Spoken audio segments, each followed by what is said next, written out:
Trinamool BJP সংঘর্ষে উত্তেজনা ধূপগুড়িতে তৃণমূল নেতাকে মারধরের অভিযোগে বিজেপি কর্মীর বিরুদ্ধে থানায় অভিযোগ দায়ের।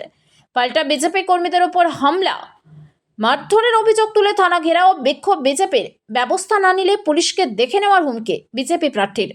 অভিযোগ, পাল্টা অভিযোগের ভোটের আগে সরগরম ধূপগুড়ি। ঘটনার সূত্রপাত বুধবার বিকেলে ধূপগুড়ির পশ্চিম মাগুরমারিতে তৃণমূল বিজেপির সংঘর্ষকে ঘিরে। তৃণমূলের অভিযোগ, এদিন পশ্চিম মাগুরমারিতে প্রচার চালাচ্ছিলেন তৃণমূলের মহিলা কর্মীরা। সেই সময় এক বিজেপি কর্মী তাদেরকে বাধা দেয়। ঘটনার কথা শুনে ঘটনাস্থলে পৌঁছয় ধূপগুড়ির গ্রামীণ ব্লক তৃণমূলের এসটি ওবিসি সেলের সভাপতি ইলিয়াস আলী। প্রথমে ইলিয়াস আলীর সঙ্গে বচসা শুরু হয় বিজেপি কর্মী শিবনাথ রায়ের। এরপর আরও কয়েকজন বিজেপি কর্মী এসে ইলিয়াসকে ধারালো অস্ত্র দিয়ে মারধর করে বলে অভিযোগ। এরপর তাকে উদ্ধার করে হাসপাতালে নিয়ে যাওয়া হয়। বর্তমানে সে হাসপাতালে চিকিৎসাধীন। ঘটনার খবর পেয়ে ঘটনাস্থলে ধূপগুড়ি থানার আইসির নেতৃত্বে পুলিশ বাহিনী ও কেন্দ্রীয় বাহিনী ঘটনাস্থলে পৌঁছয়। এদিন সন্ধ্যায় তৃণমূল নেতা ইলিয়াসের স্ত্রী বিজেপি কর্মী শিবনাথ রায়ের বিরুদ্ধে থানায় লিখিত অভিযোগ দায়ের করে।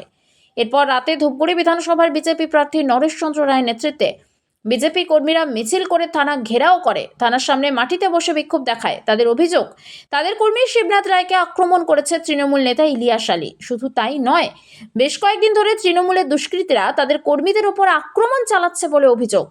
পুলিশ ব্যবস্থা নিচ্ছে না বলে অভিযোগ করেন বিজেপি প্রার্থী সহ বিজেপি নেতারা।